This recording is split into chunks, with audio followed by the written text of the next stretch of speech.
Hi, everyone. I'm Alexandra Uresta, and this is Career Switch Podcast. This show is here to encourage you to take action with whatever career change you've been considering or are working on. In some episodes, I talk to people who've made their own career switch, whether by choice or circumstance. They share the good, the bad, and the truth about their journey, including what worked for them and what didn't. In other episodes, I speak with experts who offer their best career advice on issues that can come up during the process of making a career change. After all, it takes guts to switch things up, and it's not easy. However, it is possible. So, I hope you hear something in this episode, an idea, a suggestion, a piece of wisdom that'll spur you into action with your own career switch, whether it's taking that first bold step or trying something new. Welcome. I'm glad you're here. Before I was let go from magazines in 2018, I survived 9 layoffs over the course of 6+ years. Print publishing was suffering, and layoffs were the norm at my company. I sort of knew my day would come eventually, yet I took no action. Instead, I waited for the guillotine to fall before I started my career switch. Why did I wait so long? If you're in the same boat, you know that you need to make a career switch, but you keep procrastinating, this episode is for you. I speak with career coach Jeanne Lyons, founder of Accelerated Synergies. In this episode, Jeanne sheds light on why we hesitate to start the process of a career switch and how our mindset is the key to taking those first steps. She shares how she helps her clients change careers with confidence and clarity by using the techniques of neuro-linguistic programming, timeline therapy, and emotional freedom technique. Hi, Jeanne. Thanks for joining us today. Why is it so hard for many people, including myself, to start the process of a career switch, even when they know they should make one? They could be miserable at their job, or they know layoffs are coming, yet they still procrastinate with getting started. Why is that? Well, oftentimes, Alexandra, it's because they want somebody to make the decision for them. I was in that position at one time. I just had this gut feeling that it was coming. However, I was prepared. I always recommend that people have a current resume. And so I did update my resume, and time went on and I thought, oh, well, maybe I was wrong. My gut feeling was wrong.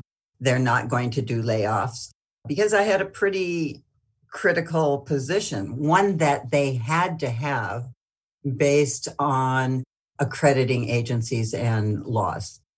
And so then I thought, well, I'm pretty confident. And rather than actually put the resume out there and start interviewing, lo and behold, I had an early meeting with my boss one day, and there was the HR person, and I thought, okay, here it comes. So the decision was made for me. So rather than being proactive, I was reactive, and that's not usually a good place to be. I can definitely relate to being in a critical position, so you assume you're safe. I was the fact checker at the magazine where I worked, and I thought, they don't want any mistakes in the articles, so they definitely need me. My position is critical. Eventually, though, like you, one day in September 2018, I was called into a meeting with HR and the head of the magazine, and I was laid off. So yes, the decision was made for me too. Now, when we first spoke, you mentioned that fear is behind a lot of the procrastination. How people are simply afraid that they won't be able to make a career switch. Tell us about that. People are afraid, and that's what I see in most of my clients, quite honestly, is that they're so established in their comfort zone. And I call that behavioral economy. You get up and you do the same thing, and you're so comfortable with your behaviors and in your comfort zone that you're not seeing outside that. And they assume that they don't have the qualifications, or they'll assume that they're not going to make as much money. Well, That's not true. Don't assume that you're going to be taking a pay cut. It's hard to break through that comfort zone. And once you do, oh my goodness, your whole world can open up for you. Yes, I also made the assumption that I would have to start over with a lower title and less pay. And it wasn't true. I switched from consumer magazines to healthcare advertising as an editor at a higher salary. It took me 14 months, all of 2019 and an extra couple of months into 2020 to make my career switch. During that time, I networked like crazy, both on LinkedIn and in person. This was before the pandemic, so I attended many career seminars, mostly at the New York Public Library in New York City. I met people for coffee and dinner. I also researched and applied for jobs, which took me days to customize my resume. So it's no mystery that making a career switch takes work, right? You need to research, network, and put yourself out there. Is that another reason why people procrastinate? Yes, yes, it is. It takes effort. Sometimes these meetings are in the evening during dinner time, and you have to make allowances for that type of thing. No one ever said that it was going to be easy. It's simple. The concepts are simple, and it may not be easy because you do have to put yourself out there. And you'll be surprised at what you'll learn once you get out there and develop your network. And there's no substitute for it. The best career coach in the world can't help you with that. And we know that 80% of jobs are not found by applying online or through a job board. So that is a critical step. And yes, it takes effort. Now, my feeling is that a lot of people don't do it because they don't see what kind of payoff they can get from doing these things. And the payoff is great. Yes, that is so true. You never know how things will work out with someone. In my case, I sat next to this one lady at a career seminar and we started chatting afterwards. Turns out she knew another magazine fact checker who'd gotten laid off just like me and who was now working in healthcare advertising. She put me in touch with her. The three of us went out to dinner, and that other fact checker referred me to the company where I now work. So there you go. You never know how someone can help you. And by the way, I found people very willing to help, even if they didn't know me personally. If they can help, most people will. As a side note, the holidays, when this episode is airing, and the start of the new year, is a great time to reconnect with your network. It provides an easy opener when you reach out to someone. You can start by wishing them happy holidays or happy new year. I did that with both people in my network who I hadn't talked to in years and new contacts since I started my job search in January of 2019. Continuing with why we procrastinate. What about going back to school to make a career switch? Getting a degree requires commitment, certainly money, time, and just returning to being a student, studying and taking exams, something many of us haven't done in a long time. Are your clients afraid of going back to school, especially taking on debt? Yes. Well, there are ways to get around that. Now, if you want to become a nurse or a doctor or an airline pilot, you're going to have to go back to school. And yet, if you look at some of your transferable skills, not looking at jobs that absolutely require a minimum amount of education, you may be able to get into the field without doing that. When I was back working for hospitals, I was able to find a tuition reimbursement program. So once you've established yourself in your career and you show that you're valuable, oftentimes the corporate entity may pay for your education. So, Jeanne, when a client gives you any or all of these reasons as to why they can't get started with their career switch, what's your first approach to helping them? Working on mindset is key. This is my very strong position. If you're coming from a place of desperation, you are not going to make a good decision. It's a fear-based decision. So if you're thinking, I have to get a job, I want to do this, I have to know that I'm going to have X number of dollars to be able to pay my rent, and you're in this cycle, you're not going to make a good decision. That's why, going back to, the first question, it's always better to be proactive. So you're not feeling so desperate.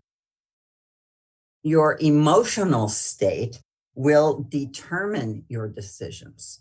So if you're in a state of fear, you're going to make your decision from fear. If it's from lack, you're going to make a decision from lack. So what I do with my one-on-one clients is I interview them and see where they're coming from, where their decisions are coming from. When you're interviewing or even writing letters and resumes, those feelings tend to come through. For people reading between the lines, they can see this desperation. What techniques do you use to prepare your client's mindset to take those first steps to make a career change? What I think sets me apart from a lot of people is that I was scientifically trained by taking courses in neuro-linguistic programming, emotional freedom technique, and being able to use those to get the creativity back into how I help my clients. So EFT, or emotional freedom technique, can work through those initial fears. Timeline therapy is one of the techniques I use to get rid of the baggage that's coming forward. But this happened to me.